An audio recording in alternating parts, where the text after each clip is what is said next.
All right, so employability.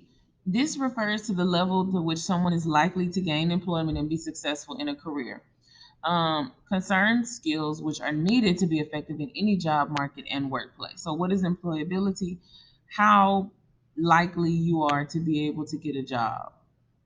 How well can people train you and make you an employee for their position? Okay. It's more important to employers than having specific job related skills. What does that mean?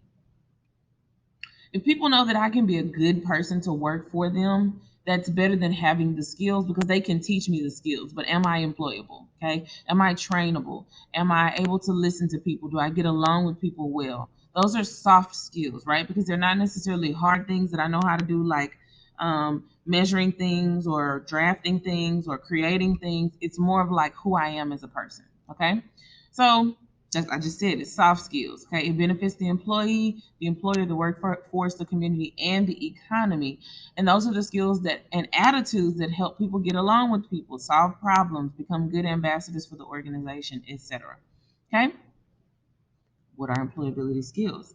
Communication, planning, teamwork, problem solving, leadership, flexibility, and initiative. Can I speak well? Can I plan things out?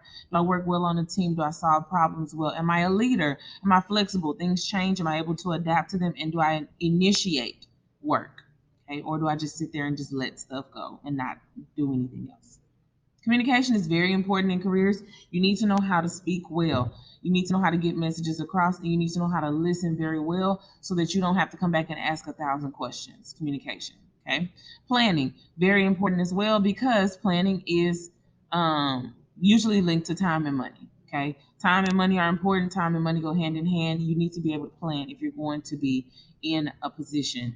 Okay. Teamwork is very important. You got to be able to get along with people. If you are one of those people, I always get into it with people, I always have issues with people, you're not going to be very employable. I'm going to just be real with you. You got to learn how to be able to get along with people. And I know people like that and they have a very hard time getting a job because they're not agreeable with other people. Okay. Problem solving is very important to know how to troubleshoot things on your own before you go and ask for help. However, sometimes help is needed. So you got to understand when to do it. Okay. If somebody's a nurse and they've got a patient who's not able to breathe and they're coding, which means that their heart is stopping or stopped, you don't want to be figuring out and problem solving in that moment. You need to go get help. Okay. That's a good problem solving technique too. Know when to go get help. Leadership is important because sometimes you need to know how to lead in a situation. If you are a lawyer and things in the courtroom get out of hand, you need to know how to diffuse the situation or get your client under control or whatever the case may be. And it creates a positive atmosphere. Okay. And then flexibility, things will change on your job. You got to know how to change with them always, and taking the initiative, knowing when something needs to be done and doing it. If you work in retail, Old Navy, the clothes are all over the place. You need to know how to take the clothes, fold them up, fix them. Okay, show commitment to your job. Show that you understand what needs to be done and you can do it without somebody having to be on your you know behind you every 3 seconds saying, okay, you need to do this, you need to do that. No, take initiative, and that's employability. All right, guys.